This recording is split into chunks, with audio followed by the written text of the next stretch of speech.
Safety, I would say, is the foundation of everything, because if your body doesn't feel really safe on a visceral body level, it will not open up. And no person can say, oh, I'm 100% safe. But overall safety is... Our guest today is the lovely Constanze Witzel, Frankfurt-born, Dubai-based trauma-informed somatic coach and breathwork facilitator. She supports women in reconnecting with their bodies through nervous system regulation, a process that she describes as reincarnating. In this episode, we explore the nervous system, what somatic breathwork truly is, and how to create safety in a fast-paced environment like Dubai. So actually, Tamara and I were hoping we can do a live exercise. I would actually love to bring in as well the orienting that I mentioned earlier. So let's combine those two together. Okay. What is somatics? It's about forming a deeper connection, because our body is constantly talking, but we rarely stop to listen. And for many, many high-functioning women, especially in a fast-paced city like Dubai, what I see is... Does an extrovert find it easier to tap into themselves and manage fear around them than introverts? That's a really good question. I would say... Today's episode is sponsored by Teal Bakehouse, a clean ingredient bakehouse in Dubai creating gluten-free, dairy-free, refined sugar-free baked goods that actually taste indulgent. From sourdoughs and artisan loaves to banana breads and better-for-you treats, everything is made with real ingredients and no additives. Order across Dubai and follow Teal Bakehouse on Instagram for the latest drops. Enjoy the episode. Welcome back to another episode of Balance Not Boring, where we focus on mind, body, and soul in real practical ways. This episode is for the woman who is capable, driven, and outwardly fine, but whose body feels tight, tired, wired, and quietly overwhelmed. For the woman who's now always optimizing, always moving, and always doing the work. Now she's just starting to feel that in her body. The shallow breath, the tension that never leaves, the fatigue that doesn't fix with rest, the racing thoughts. You feel like you want to do it all, overachieve, be your best, but you don't feel calm in your own skin. Healing doesn't mean doing more. It just means the most radical things, sometimes slowing down enough to listen. Our guest today is the lovely Constanze Witzel, is a Frankfurt-born, Dubai-based trauma-informed somatic coach and breathwork facilitator who is currently co-founder of Achieve Her Studio in Dubai, where she supports women in reconnecting with their bodies through nervous system regulation, somatic awareness, and embodied spirituality, always letting the body lead without pressure. Her path began really early. After losing her family home, she entered the modeling world at 16, experiencing intense pressure and instability. In her 20s, she turned inward through yoga, somatics, breathwork, and consciousness work, not to fix herself, but to come home to herself, a process that she describes as reincarnating. In this episode, we explore the nervous system, what somatic breathwork truly is, the difference between fake, performative, and trending healing that you see on social media versus embodied healing, a live breathwork exercise that we can all do at home, and how to create safety in a fast-paced environment like Dubai. This conversation is especially for women who are high-functioning, capable, and outwardly fine, but they're tense and disconnected inside. We also want to say that somatic breathwork can open up deep layers. Everything shared today is an invitation, not a prescription, and listening to your own capacity is part of the work. So here we go with section 1, doing into feeling. Welcome to the pod. Thank you. I wanted to just start off with just a brief background about how you got into somatic healing, a little bit about your upbringing. Can you just walk us through how you got into this? Yes. So I'm an OG Dubai girl. I came here when I was 12 in 2000, and I went to Emirates International School, and that's actually where I met Anna, my friend and business partner. Yeah, and then I was here in high school. I started modeling quite early. I started when I was 13. So back in the day, I was on a big billboard on Sheikh Zayed Road. Wow. My mom always loves to remind me of that. And then when I was 16, I had an invite to go to Paris and Milan for modeling. And this was a great chance. So I used my summer holidays. But then while I was in Milan, I got a call from my mother that my parents had separated and we're not going to go back to Dubai. So for me, what was intended just to be a 3-month trip to Europe to do modeling suddenly became my new life path. And there was no going back to Dubai. My parents broke up. I didn't talk to my dad anymore. And so kind of my whole family life fell apart, which for me back then, I was very good at pretending, oh, I don't care. Great. I'm 16. I'm a model now. I can just go party and have a wild life. But as you can imagine, on a deeper level, it had a very, very strong impact on my overall self. Especially at that age, 16 Exactly. is really crucial in development, and Exactly. hormone changes, emotionally, you're even more vulnerable. You need guidance. That must have been really hard to be on your own. So did you stay in Europe a while? How did you survive? Yeah, so I continued to model. I then moved to Paris, and that was then my full-time job, modeling, which sounds really glamorous on the outside, but it's a very, very tough business. How is it though, if you can share anything? Because our listeners were all wondering, you know, Yes. how it looks glamorous, but what goes on? So, I mean, back in the day, we didn't have iPhones and Google Maps yet.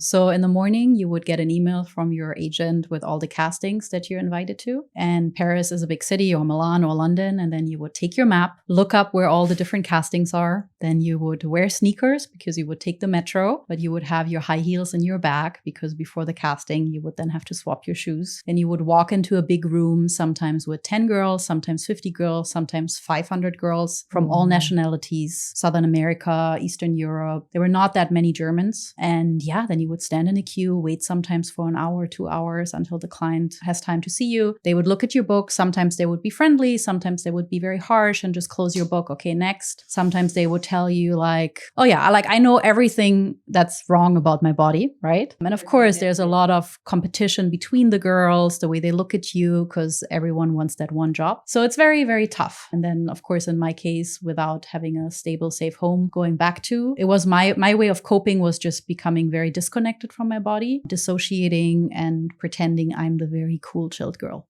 How did you return back to your body, to yourself? How did that all come back to you? So when I was 17, 18, I was very interested in yoga, spirituality. I started to read Osho books, meditated, watched Eckhart Tolle videos. So that was my first start into the whole spiritual scene because I was yearning for some meaning, right? Because everything felt so difficult and tough. Then I went down that path, became a Reiki teacher, Theta healer, yoga teacher, meditation teacher. So I did the whole shebang in my early 20s. It did give me some kind of stability, but it didn't really touch the deeper parts of myself because back then I wasn't aware that I was carrying quite a bit of trauma that hadn't been processed. So all I was doing was kind of just fixing the surface layers. So when I would go into meditation, I would just dissociate more and think, oh, this is great. I don't feel anything. So I had a lot of physical symptoms, endometriosis, migraine, anxiety, depression, suicidal thoughts. Wow. That was really showing me, okay, well, you can meditate so much. You can be a very good and skilled yoga teacher. And I was very successful as a yoga teacher, but somehow I wasn't touching what was really needed to be looked at. So I kept on going because I was like, okay, great. I'm this perfect in air marks yoga teacher that knows it all, that back then I had like a very, very healthy, almost just plant-based diet, which by the way, I don't recommend anyone. Yeah. Unless it's really for your ethical reasons. But we can come to that later because it has a direct impact as well on your hormones and the nervous system. But yeah, so I was doing everything right, like you said earlier about probably many of the women that are listening to us, but I wasn't connected to my body. So I was just bypassing the deeper pain that needed to be looked at. And then after I think another relationship that fell apart because I broke up, I thought, okay, is it really the guy or is it maybe something deeper within me? And then I started to get into somatics, embodiment, and this was the big revelation. And I was like, interesting. It's interesting how sometimes you think through your work when you're helping others or you're embodying what that wellness industry should be like the perfect yoga, all the theta healing and energy healing modalities. You're practicing them on others, but what about yourself? So was that kind of your gateway to ignore the feelings inside? You thought that you were doing well, but really you had to look inside first. Yes. And I would say it's for a lot of people like me who are coaches, healers, space holders. We love helping others because it kind of diverts the attention away from our own pain. Yeah. And this was really, really my big takeaway to be like, okay, maybe now it's really time to look at yourself. How did you, in terms of somatics, for our listeners, for me, I'm sure maybe Judy as well, what is somatics? Can you explain to us what it is and how your interactions with people here in Dubai, especially for your type A, fast-paced going person, how do you help them go on with life and touch deeper parts of their bodies and inner parts that can help them be at more peace with themselves? So soma is the Greek word for body. So somatics is all about the body, but not just the physical body, but the mental body, the emotional body, the spiritual body, energetic body. So all the bodies that make us who we are, they are influencing each other. And when we work with somatics, for example, at the Achiever Studio in our workshops, or when I do one-on-one coaching, we are so used to being in the head, analyzing everything. If I have migraine, maybe the first thought is, oh, why do I have a migraine? Okay, what can I do about it? Okay, let's take a Panadol. But if we actually start to look at the body, it's like, okay, interesting. There's this tension migraine. Maybe I can pause for a moment and notice, okay, where does that tension come from? And then, of course, you can look at maybe, what did you do? Did you eat something that might have triggered the response? But it's really about dropping into the body and starting a dialogue with the body. So not just bypassing it and like, okay, the mind knows if I have a migraine, let's just take Panadol, which can be a solution and I'm not against it, right? But it's about forming a deeper connection because our body is constantly talking, but we rarely stop to listen. And for many, many high functioning women, especially in a fast-paced city like Dubai, what I see is we are in our 20s. Everything is working pretty well. Our body is quite forgiving and there is a lot of buffer. So you can do the 5 a.m. berries boot camp and then just live off a smoothie until lunch and, and your body is like, oh, sure, you still look great. But then you hit your 30s and then you're like, okay, somehow I feel really, really exhausted around my period, or I have really, really bad sleep or hair loss. And then you start to shame yourself. You're like, oh, but 2 years ago, I was able to go to berries boot camp 3 times a week or any other HIIT workout and do like a 10K run in the morning on Kite Beach. Why can't I do this anymore? Oh, I'm so bad. I need to train harder. And then you go into that shame spiral, which then depletes you even more, dysregulates you even more, and makes you disconnected even more. Instead of just pausing and listening and being more honest with yourself about, okay, where have I been trying to live like a little man? But now it's maybe time to live like a woman because we are not little men and the whole world is built on a 24-hour cycle, but we have a 25 to 35 day cycle. Yeah. So in an ideal world, would you say that women should not be doing the 9-to-5 work schedule in a freezing office? What would your ideal day be for a woman if you could build it for her? Well, definitely living in accordance to the cycles. So usually we start day 1 of the cycle is always first day of the bleed. So depending on the length of the bleed, some women bleed 4 days, some 7, some 8. So let's say the first week is always the bleed phase. Then week 2nd and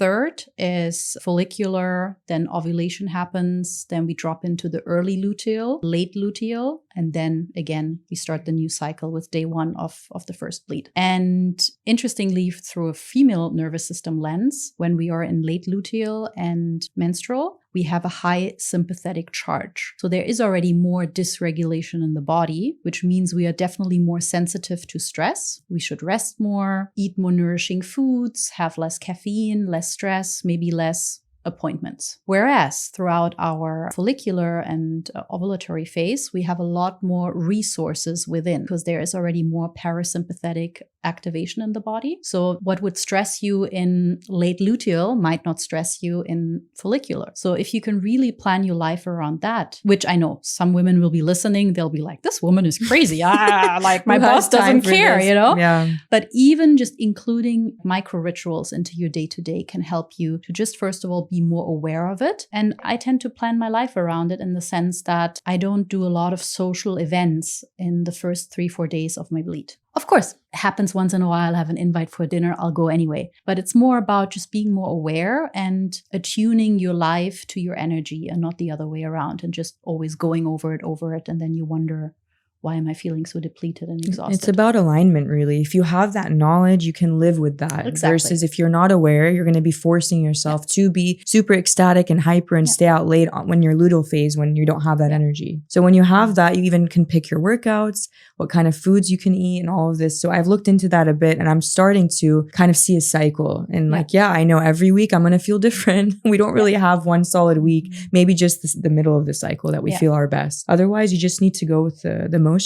Yeah. And like I always love to give recommendations in podcasts. So for everyone listening, maybe just mark time of your, I like to call it moon time, right? When you bleed into your calendar. Very yoga-like. Yes. We have an expert. Yes. Because then women can see, okay, cool. This is the week where I'll try to do a little less. And if you just start with that, this can already be a really, really big shift. Yeah.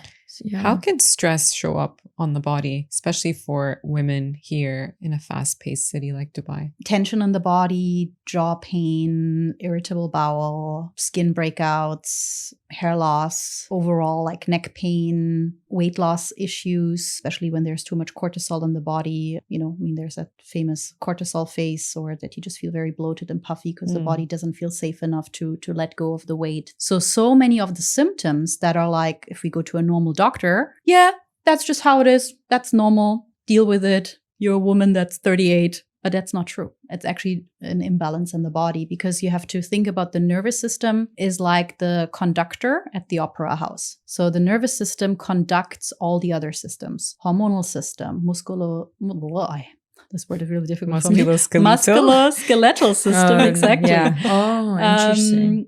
Immune system, digestive system, right? So it sits at the center and directs all those centers. And if we are not feeling resourced and safe within our own body, we will produce less hormones. We have maybe difficulty getting pregnant, and The body prioritizes survival in this sense, and it can't differentiate between a tiger chasing them versus an email that triggered you, right? Sometimes it's vague, very vague for the body. How does the body know kind of these truths or what's going on before the mind can register them? So we are constantly scanning our environment. Even right now, my body, since I've stepped into the place, I've been scanning the environment, the light, the scent, face expressions, and same for you girls. So our body is constantly scanning the environment for potential threats and dangers. Then once it settles a little bit and you're noticing, okay, I'm actually, safe here. The girls are super nice. This is a safe environment. And slowly the body starts to ease into a more parasympathetic state. But when I look at busy life, especially in a place like Dubai, you get into your car in the morning,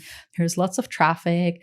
Then maybe you have a very moody boss. So you're already constantly scanning his facial expressions. Then there may be some very nice, friendly colleagues. So when you interact with them while you get your coffee, you have that positive effect of co-regulation where you feel a little bit more relaxed in your body. But then you have that presentation at 12 p.m. and maybe you haven't eaten properly, so your body is already a little bit jittery. And then you walk into the boardroom and everyone looks at you really serious. So again, especially for female nervous systems, we are like scanning and like, oh my gosh, do they like me or they don't like me?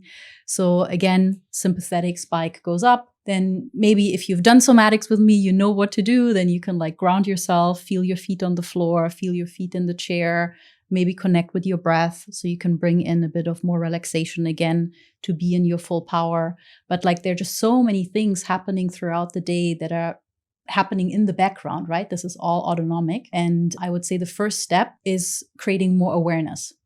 So you just need to be aware in your own body. Yeah. And this is normal, right? Just to survive. I mean, humans, we're going to go up and down. It's not like something that's wrong with us, but it's about learning how to go back to your co-regulation into your body and yourself. Does it matter the personality that you have? Does an extrovert find it easier to tap into themselves and manage fear around them than introverts? Does it really matter? That's a really good question. I would say it's not only introvert or extrovert. It has so much to do with your upbringing, with what has happened when you were in your mother's womb, because your grandmother's nervous system influences your mother's nervous system. You are already an egg in your mother, in your grandmother's womb. So, for a female being, there's just so much generational influence as well. So I wouldn't say it's so black or white. Oh, an extrovert is going to handle stress better than an introvert, because it really depends on their upbringing. How resourced do they feel? Do they maybe have a neurodivergence, ADHD or autism?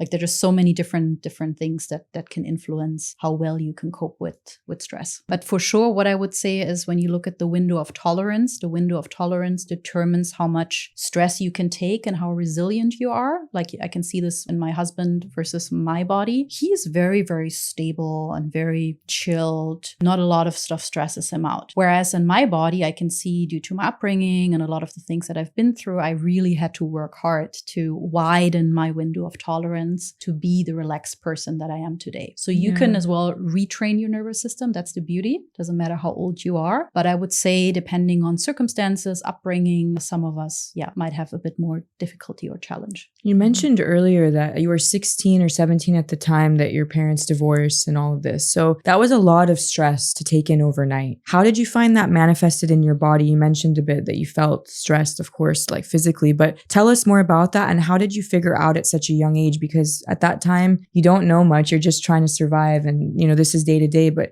you looked into yourself at an early age and you really took matters in your own hands. What, at 18, you started looking into spirituality, different energy modalities. So tell us more about how that all transgressed for our listeners. So I would say when I was 16, 17 and the whole breakup with my family happened, I wasn't aware of the impact that it's going to have on my life. So I was numbing the pain.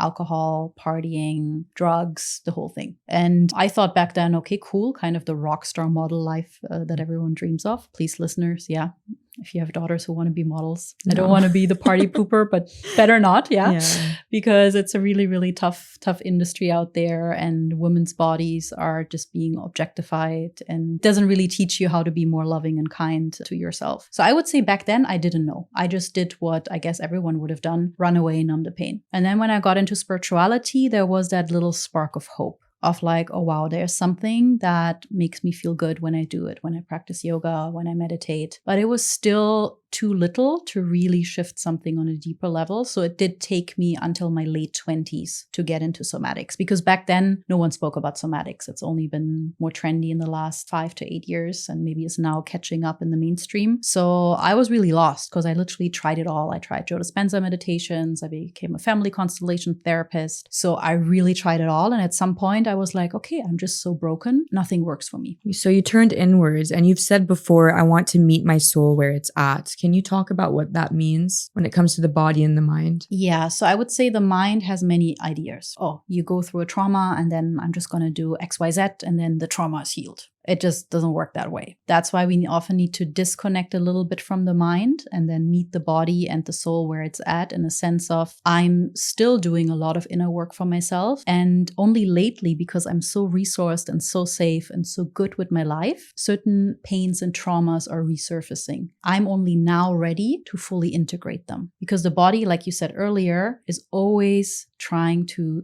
save you. And that doesn't necessarily look like the way we think it would look like. But sometimes not bringing up certain memories is there for a safety reason to protect you. Yeah, I wanted to ask, because you started at such a young age, that's actually quite lucky. Not many women in general would even tap into an inch of that, because that's so deep. And that's actually quite scary for some, to access parts of you that I would consider personally in the dark, because it's so deep, it's so subconscious. Why do you think some women, even in their late 30s, 40s, 50s, all the way up until, they're much older, why do you think they override these signals? Why do you think they ignore them? And can you live your life ignoring them, or are you forced to face them at some point? I think the body will always force you to face them in one way or the other, right? I mean, some people, God bless them, they get cancer, or their whole life falls apart, partner breaks up, or they lose their children. I feel like life will always have a way to bring you back on your path. But some of us, they just don't want to listen. They don't want to see. They prefer then to stay in victim consciousness and blame everyone outside of them. Or they say, okay, wow, maybe now is the time to really pause and look within. And yes, it can be super, super scary. On the other hand, I always say, I rather go once through that dark, scary tunnel than always live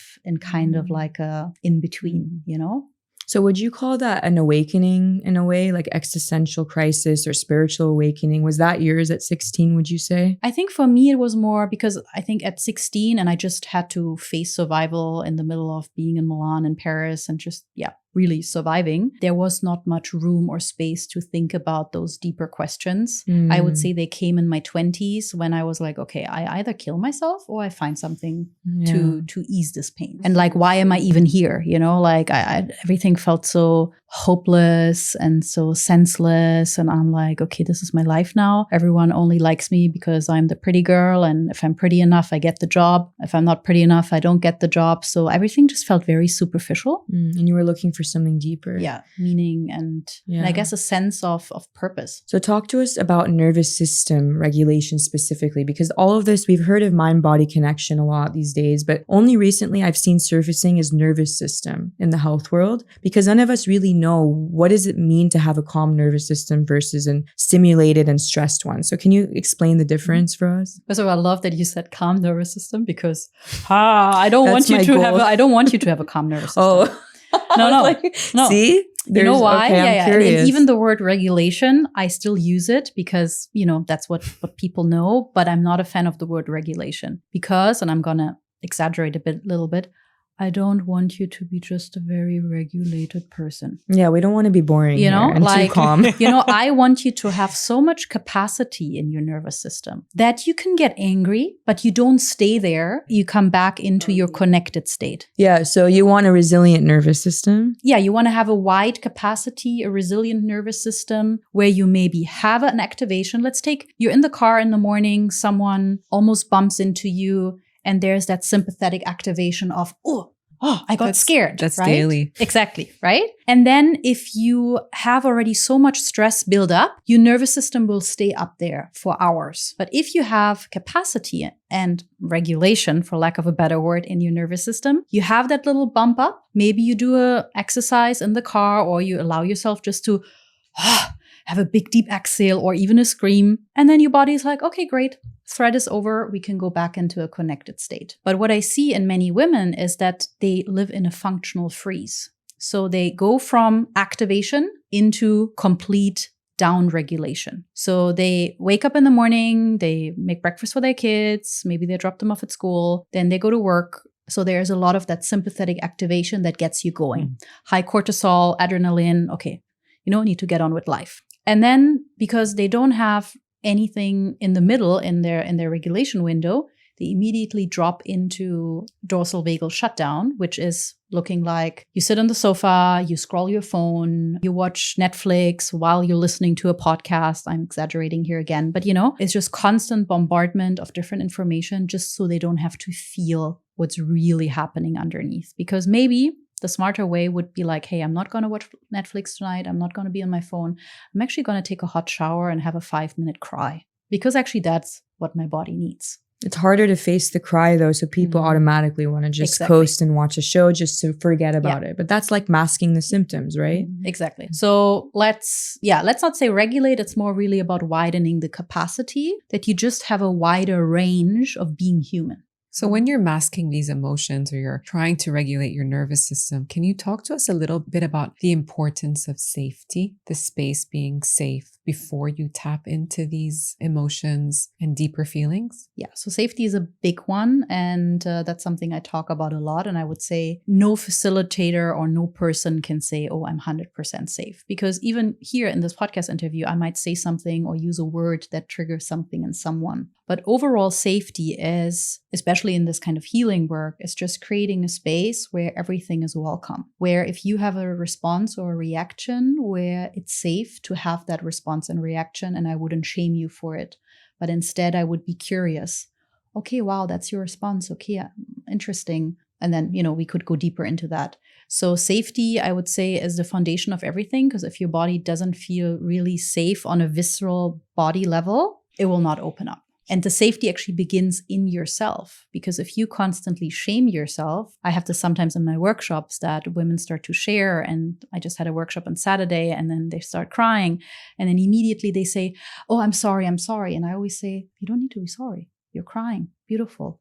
It's a way of stress relief, right? And can we welcome that part that right now feels like it's important to cry? And then they're like, oh, wow, okay. I always got shamed when I was crying, right? Mommy said, don't cry. Or auntie said, oh, don't be like that. And like we've been shamed all our lives that having a normal emotional response is something we should be ashamed of. So safety begins there, where we start to unshame ourselves. What advice would you give if that safety issue is actually around people in your inner circle? So obviously we want to avoid places we know for sure are unsafe, if there's danger or people you for sure don't have to see, so you can avoid them. But let's say if it's at work or an extended family member or whatever the situation, what advice would you give someone that's stuck but needs to have that kind of boundary in a healthy way? It comes to the relationship to themselves. So especially let's take a workplace situation. Especially here in Dubai, there's a high demand for jobs. So you're very happy if you have a good job and you don't want to risk that being taken away from you. But you're as well realizing that all these difficulties that you have at work is really taking a toll on your health. So it would be very mindless of me if I would be working with such a woman to say, oh, just quit your job. Because then actually her pillar of financial security would fall away, which would be a much higher burden on her nervous system. So always very careful with those one quote sentences on Instagram. Yeah, just follow your soul and just leave everything behind. Haha, if you have to pay a mortgage and if you have 2 kids, it's not so easy, right? So in such a case, I would be like, hey, start creating more safety in your body through an exercise that we can do later together, through some orienting, that your body starts to pick up signals of safety and can go into a place of regulation that is not dependent on anyone else. Because if I feel safe enough within my own being, I can sit here, and even if I feel, just making this up right now, you maybe don't like me, I can sit here and be like, you know what? It's okay if she doesn't like me. I'm safe with myself.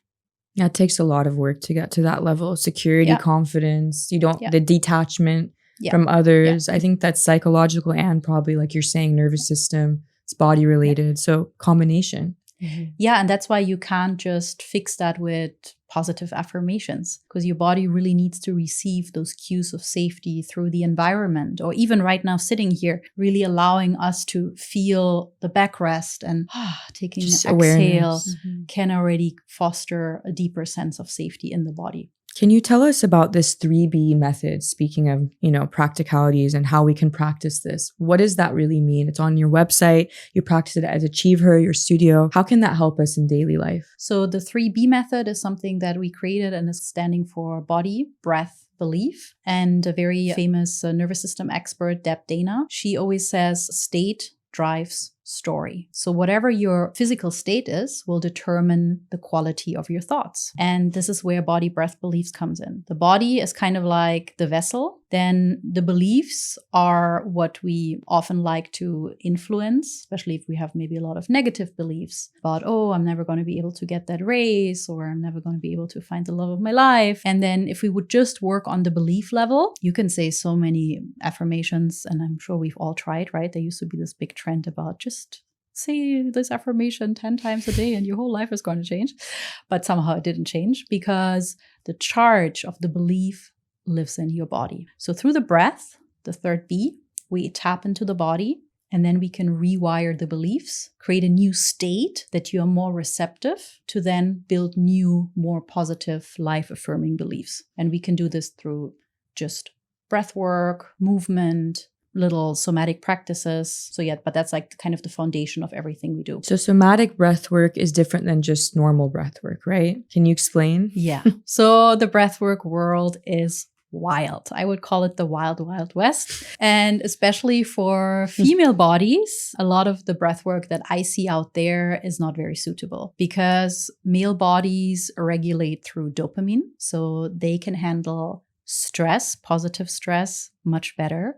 That's why I love seeing men who do ice bath and intense Wim Hof breathing. But for female bodies, it often completely pushes us to the edge. It dysregulates the body because for us, the primary regulator is oxytocin, which is the bonding hormone. And when I speak about bonding and oxytocin and connection, it's not just the connection between other females, but it's actually as well about the connection that you have with your own female body. And what I see with a lot of breath work is that it's very overriding your body's boundaries. They make you hyperventilate. And I don't see any relationality or connection there. Is it okay even if women have that 1 week in the whole month that they feel good? I think it's 10 days before the cycle begins. The luteal phase, if I'm not mistaken. So ovulation, no? In the or middle? ovulation. Yes. Is it okay to do it at that time? And then just that time, we can do ice bath, we can do high intensity workouts, and then kind of slow it down towards the first day of our cycle? Or none at all? I would never say none at all because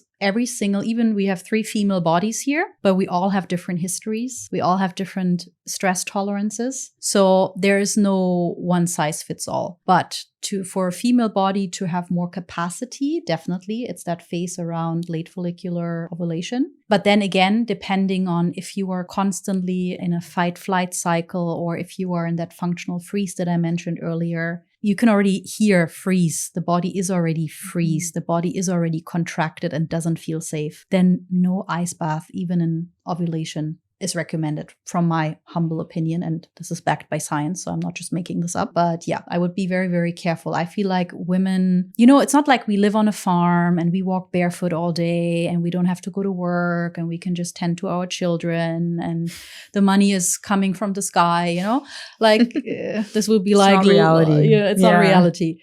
So I would say for women to focus on being more in connection with their bodies, maybe some more like gentleness, more rest. So everything that society tells you, oh, no, if you do all of this, you're lazy and you're not productive enough. But yeah, I would definitely go more down that gentle pathway.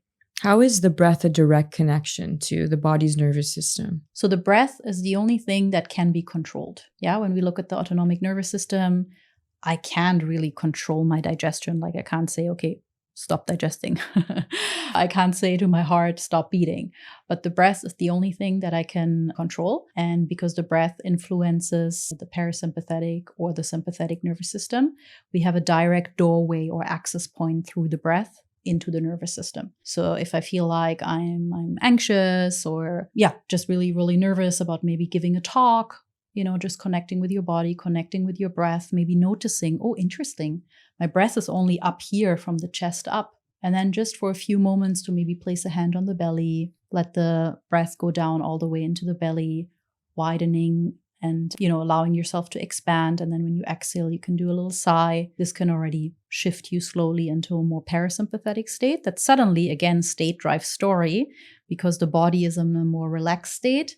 The negative beliefs about, oh, I'm going to fail are perhaps going to lessen. So there's different kinds of breaths. There's different, I guess, benefits of the different practices within breathwork. Yes. It's a wild, wild west, like you were saying.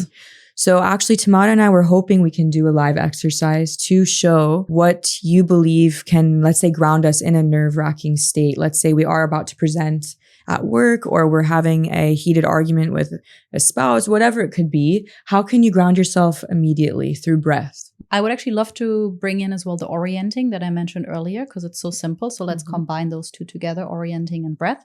So for us, I would invite all of us, and if you're listening and not driving a car, please just come into a really comfortable, comfortable seat. Okay. Just notice if you can change anything to make yourself maybe just 2% more comfortable. What could you change to make yourself 2% more comfortable? Yeah, maybe it's just moving on the chair, the pillow, really feeling your feet on the ground.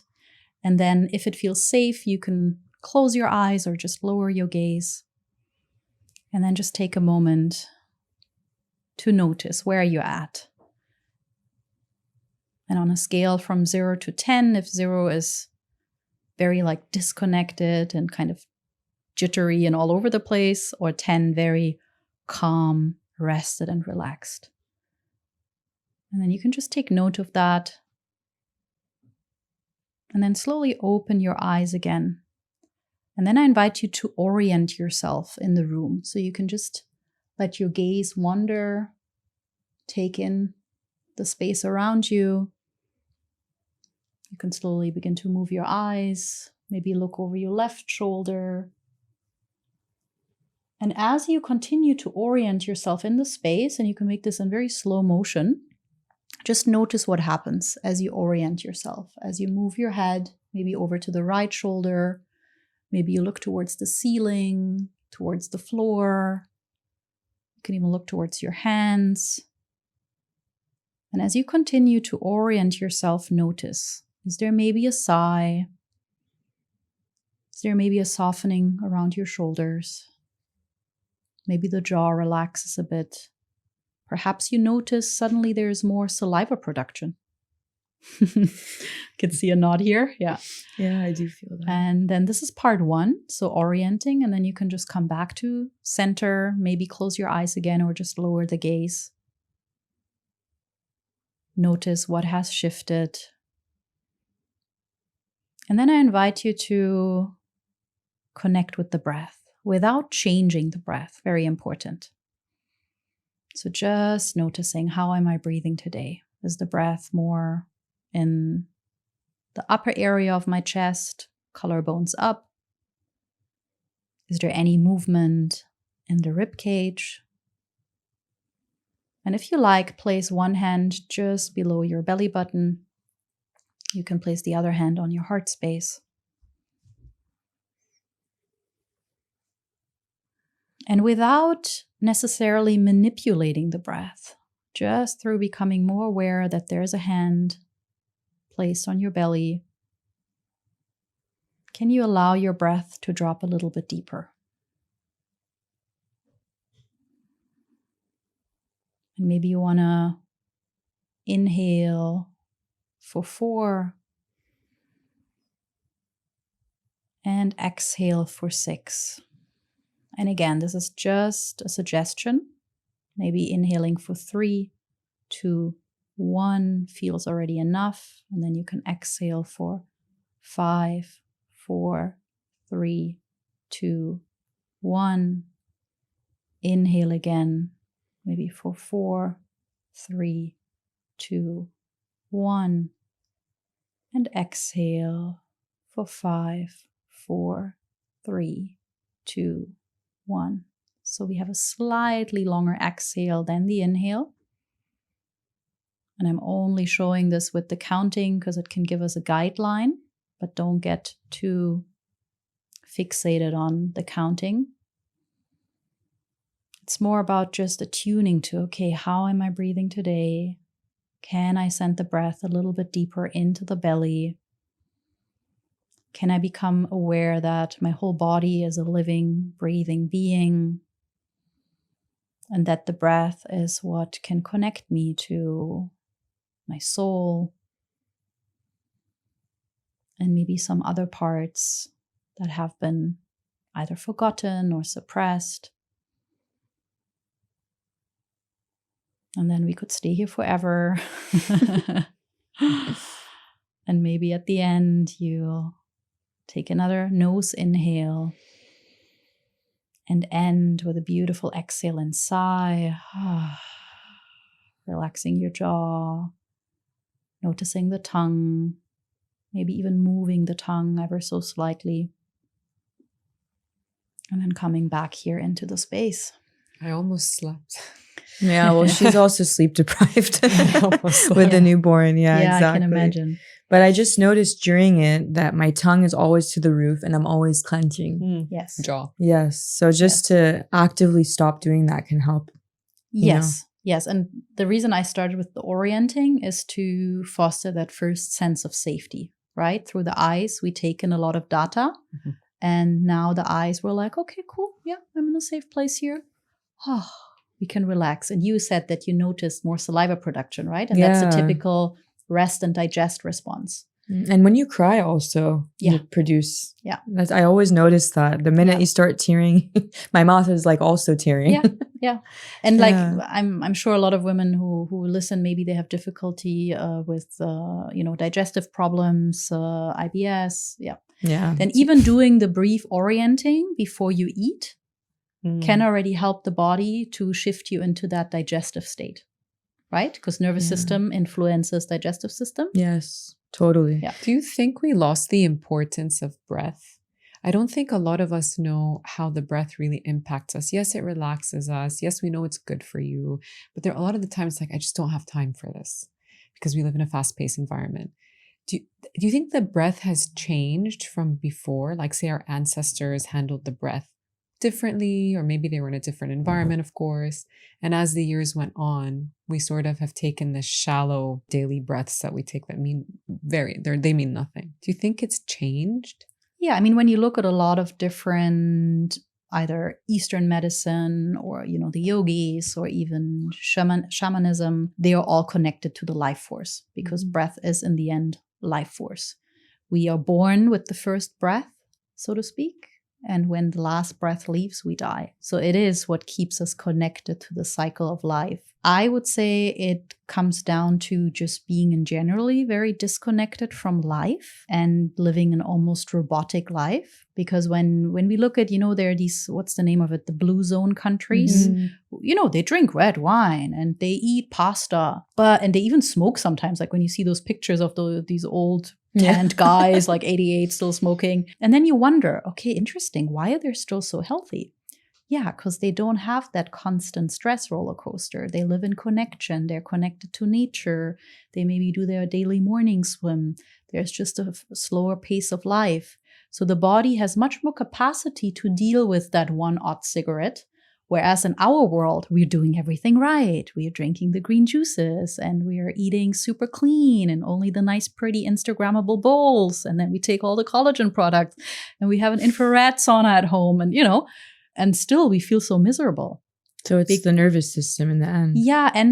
And the constant pressure of performing and looking good and pretending we have the perfect life. Or even I had a great conversation with my business partner the other day about we've kind of lost the joy part in life. And I'm totally one of those people, like sleep is my holy grail, right? So if you invite me on a Wednesday evening to a party at 9 p.m., the likelihood that I cancel is very high. Mm-hmm. But at the moment, I'm renegotiating with myself because maybe in that evening, I would have so much fun with you girls that would actually boost so much of my happy hormones that maybe for once in a while, having a little less sleep could actually be okay because you're having a joyful, fun-filled evening with friends. Totally. So it's as well about sometimes renegotiating, like, where are we now so hyper individualistic, only focused on, I need to get it all right, and da-da-da. And then again, the shaming comes in. Oh, I went to bed late last night because I did XYZ. I think this health culture has become a little bit performative and there's this robotic that I sleep by 9 or else I'm not really healthy. I have to have my green juice or else I'm not really a health influencer. But I think there's parts of life we're missing, like you're saying. It's that maybe the spontaneity, maybe the late night to make more laughs with friends, the memories. Actually, when I do go out, even if I'm exhausted, which is always the case late at night, I wake up feeling happy, lighter. Yeah. Because you had memories that you made. Yeah. They're core memories now. Yeah. And it's so much more rare in our 30s and beyond, not only as mothers, but I think just with the busyness of life to have those connections. So maybe we should prioritize like social outings, like blue zones, because they're in communities all the time. That's part of the reason why they live long maybe as well. They prioritize the village. The village, yeah. We talk about the village a lot. And now that, in the rise of AI, it's only going to get more and more complicated and more robotic and more, technology driven. How has that shaped the wellness, somatic, breathwork and industry, social media and, and all that that we see online? Yeah, so I, of course, have a lot of conversations about this with colleagues of mine. And I have to say, I'm so not scared that AI is going to replace me. Because I know that learning from a human who has walked the path, and like I have an imprint in my nervous system, right? I've been through a lot. So when I have clients who come to me with deep depression, anxiety, or even suicidal thoughts, and sometimes these people are highly functioning, right? They have families, they're super successful. So on the outside, they would share it with their friends. Their friends would be like, you're crazy. You have it all. Why do you feel that way? But then they come to me, we work together, and they realize, first of all, that this is nothing to be shameful about, that it's a part in themselves that just can't cope any other way. But they need my nervous system imprint and my feeling of safety that I carry in my body so that their body can almost learn from me. And I'm sorry, even if your AI will tell you, oh, you don't need to worry about this and all is good. And how ChatGPT always puts honey around your mouth, exactly. No, for certain shifts, we really need human interaction and co-regulation. Even right now, the three of us sitting here and having this conversation, being so vulnerable and honest and being able to talk about all of this regulates our nervous systems, right? So probably after we walk out, we're like, oh, this was really nice to be amongst women that don't judge each other, that, are just like, hey, you can be yourself. Yeah. And this is something that no AI can give you. The human interaction is so unique. I always say vibes, maybe that's the slang term, but energies. So this space, we just did a practice. So we're going to be calmer than I guess we were when we walked in after the traffic, etc. So can you tell us a little bit about how you incorporate absorbing energies or giving off energies or working with energy like you have in the past? How does that influence us in daily life as well? Yeah. So, if you're lucky, you can choose the people you hang out with, right? So I'm very, very careful of who I spend my precious time with. But of course, let's go back to the corporate environment. You maybe don't have a chance to decide who your colleagues are. And then it's really all about, again, coming back to yourself, noticing, okay, wow, I'm here in this big office with all my colleagues and I maybe only like one of them. But then focus on that. Focus, we are so good at focusing our brain again, right? Wired for survival. Oh my gosh, I don't like him. I don't like her. This is horrible, da, da, da, da, da.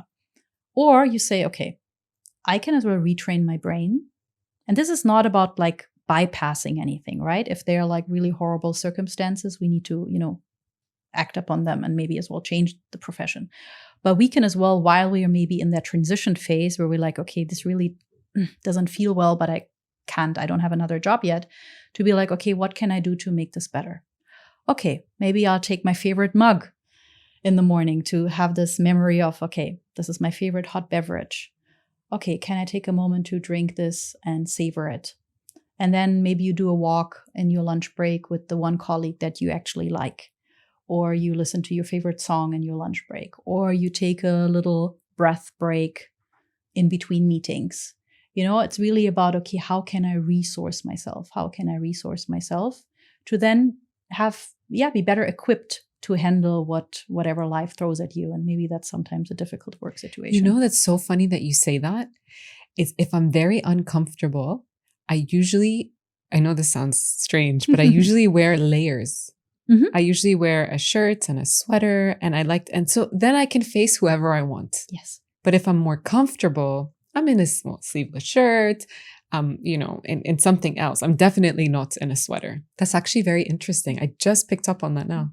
So it's subconscious. Subconscious, yeah. So you're like, it's like layering for protection. Exactly. Wow. Exactly. I never thought about that. Neither did I until now. Yeah. Another thing, for example, I had a client that came to me before Christmas and she came to one of my workshops called the People Pleasing Recovery Plan. And afterwards she had family visiting. And I just saw her in January and she said to me, you know what? I'm so grateful that I attended this workshop before Christmas because I was so much better equipped to deal with my family visiting. And I took that big pillow on my couch. And while I was talking to my mom, I would like hold this pillow and resource myself and kind of, be good to my inner little girl that might get triggered from whatever my mom says. And this was for me, this is like somatics in action, like it's not about knowing it all and listening to the podcast and reading the books. It's really about, okay, how can I now implement this into my life that, again, my body, my nervous system receives cues of safety and is then able to respond differently. Because we need to take all of this conversation into an actionable way, because a lot of the time in the health world, especially us that we're not actual practitioners, but we have an interest in wellness, we work in it some way. We hear all this stuff and it's intimidating, like breath work and meditation. And we picture 1 hour sitting like Gandhi vibes and all that. But in the reality, like it's more the micro moments. We need to take what we're learning through this conversation and actually apply it in a way that doesn't feel scary. Because like the holidays, which they're supposed to be so jolly, a lot of us feel triggered so easily. And I asked you this earlier about circumstances where you are forced to be around people in your closest circle, because that is, for example, what happened with your client. Family sometimes can, because I do believe a lot of the child core wounds come out. So this is why maybe these things that we're learning, it's so important to implement them without showing anyone else, without offending anyone else, like holding this pillow. Exactly. That and orienting, even orienting. Yeah. You can be at a dinner table with 12 people and you can orient. Without even being obvious about it. I think that's also important because you don't want to show anyone. Like that's going to deter you from doing it. Yeah. Or even grounding your feet on the floor. Or what I sometimes do when I teach, my students know this in our studio, I sometimes just squeeze my thighs. What is the thigh? It just gives me that feeling of being in my body and not leaving my body. Yes, and it's under the table. That no sense one can of see. like, hey, I'm here. Yeah, all is good. You're safe. Because we're triggered constantly. Again, like work, meetings, a driver that's annoying in front of you, whatever it is. So we really need to get into our own self and awareness. And I think the thing is a lot of women in our shoes, we want to do it all. We have, us specifically, we do have kids. We have 2 businesses, including this one. We feel stimulated so easily. And A, it could be because of hormones and getting closer to menopause. B, because we're putting a lot on our plate. So we never were taught this stuff in school. It's so frustrating. We're learning geometry and whatever. Maybe that's helpful for an engineer. I would have loved to have been taught this stuff. How to eat well, how to listen carefully, emotional learning. I'm so happy in my daughter's school, they're starting to implement these things at a young age. So I mean, that's why new. we have a Somatic Foundations course at Achiever. And I always say, usually in workshop 1, what I'm teaching you here over 3 workshops is what you should have been taught in kindergarten. It's a life skill. Now you're here today. Please teach it to your loved ones, you know? Definitely. Because it's a life skill, like you say, yeah. So how can all of this, when people are listening, how can it be applied not only to regulate themselves or to feel more in their own bodies, but really in their everyday life with relationships? And how can it benefit them in a more big picture way? So that this really, when people leave this conversation after listening, they see the huge benefit it can bring to their life. I think what you've already mentioned is really the focus on micro moments. Because especially working with high achieving women, and some of them are with kids or without, it doesn't matter. They say to me, Constanze, I don't have time, right? I don't have time 3 times a week to drive through Dubai traffic and come for a 90-minute session. I totally get it.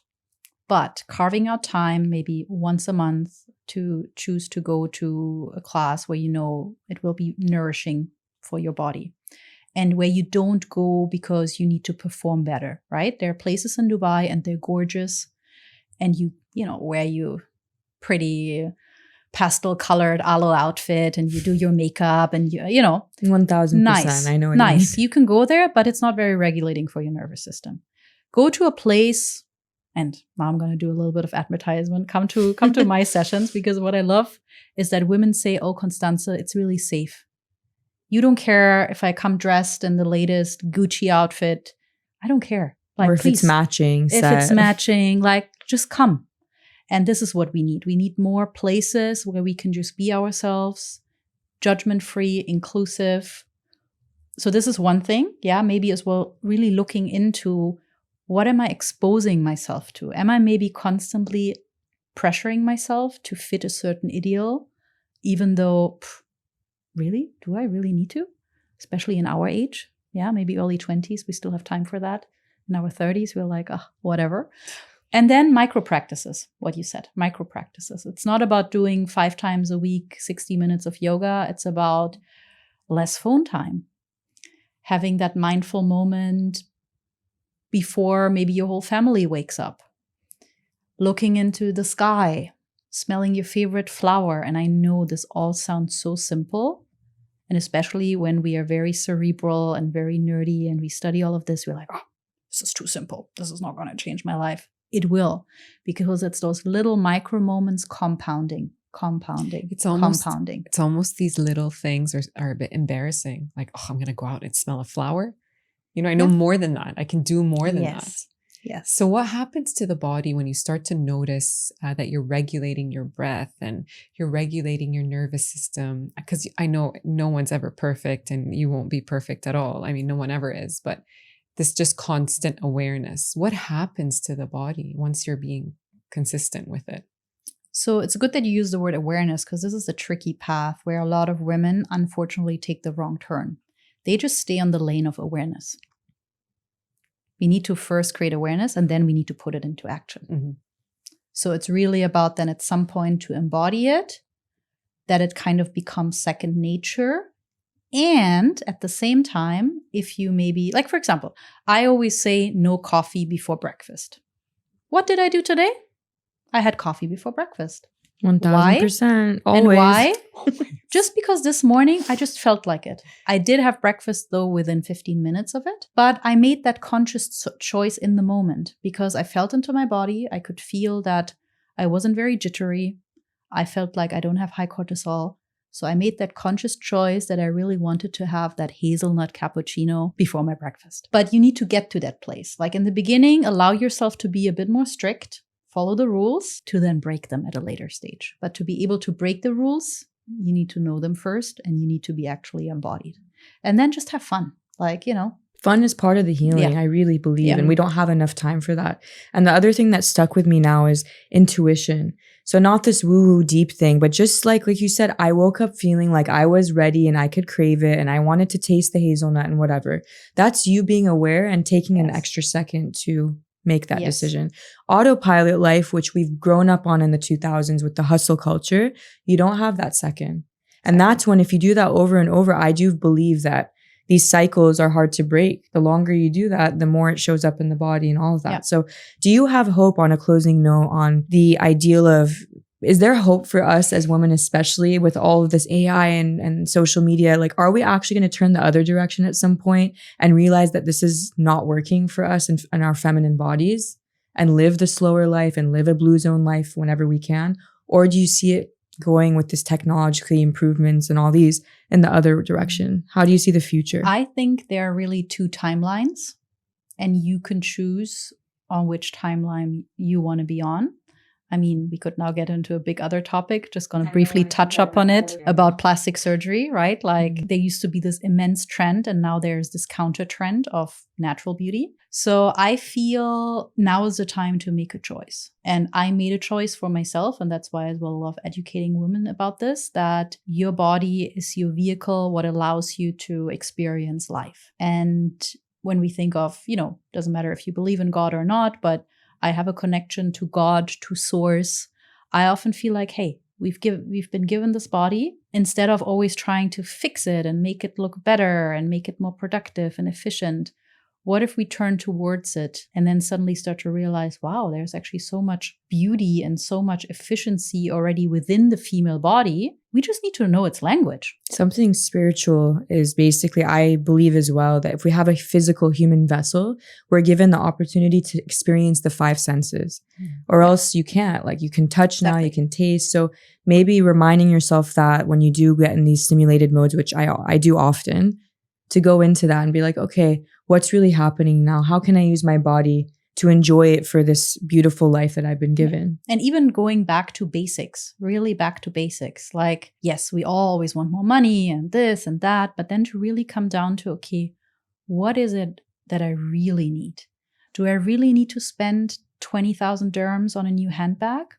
Or can I actually, if I have less spending, maybe work less and spend more time with my kids or with my friends, or go on a weekend retreat in the countryside?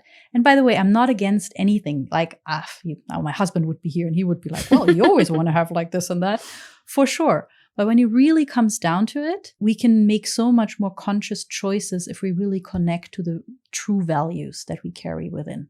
The upcoming generation is avoiding hustle culture.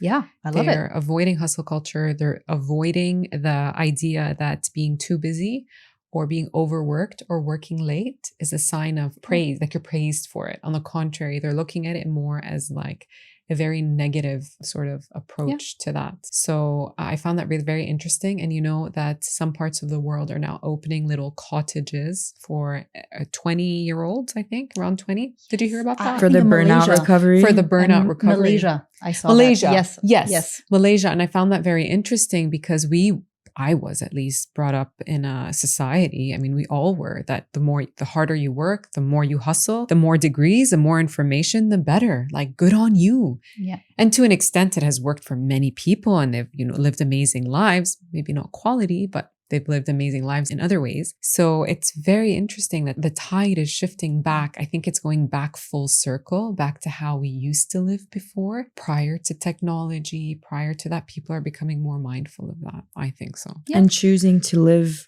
if they have the option. Also, let's be honest, like to know that if we need to work, it's for money because of society, of what we're dealing with the financial, the rates, everything. It's becoming a 2-income household, all of these things. Sometimes we are forced to. Sure. But if you have the option, I'm noticing a trend of fulfilling jobs and roles. People want to make a difference, or they want to feel something when they work rather than just go to a job to go to a job.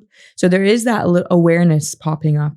People are looking and reassessing what their choices have been versus 10, 15 years ago, that wasn't really there in the culture. Yeah. And as well, the whole status piece, right? Yes. Yeah. Like, I feel like, especially in a place like Dubai, where a lot is about status and where do you live, which car do you drive, yada, yada, yada. It again comes down to, hey, if you are connected to the right circle of friends who don't judge you for that, it doesn't actually matter. And maybe you and your husband can work less, but maybe you live in a different neighborhood. But no, you're like, oh, I have to live on the Palm because all my friends live there. And if I don't live there anymore, I'm not part of the crowd anymore. Like, honestly, I couldn't care less. Like, I think we need to come to that point of, what am I placing my values on external validation or real true inner values? Materialism versus, yes, Yeah. exactly. And that's a whole nother Yeah, conversation go on into why so we've been many- primed to think this way. Yeah. We all know where this is headed, but for now, we'll keep it PG. But thank you so much. We've really enjoyed having you on, honestly. We can be ambitious, we can achieve what we dream about, but also take care of ourselves in the process. Healing doesn't need to be dramatic. Your body isn't broken. Safety is not something you earn, it's something you remember. So Constance, where can people find you? So I'm pretty active when I'm not taking the digital detox on Instagram, Constanze Witzel or Achieve Her. And yeah, I'm in Dubai. So I as well offer one-on-one sessions because I know sometimes this work can feel a little bit touchy where women are maybe a bit worried, like, oh, I don't want to like have a big cry in front of a group of women. So I do one-on-one work as well. And I do even online coaching. So if people listen from abroad. Amazing. Yeah. Your story is so inspirational, honestly. Like the shift you've been and figuring out at an early age, what is it that drives you? What is it that's going to make you feel fulfilled? And also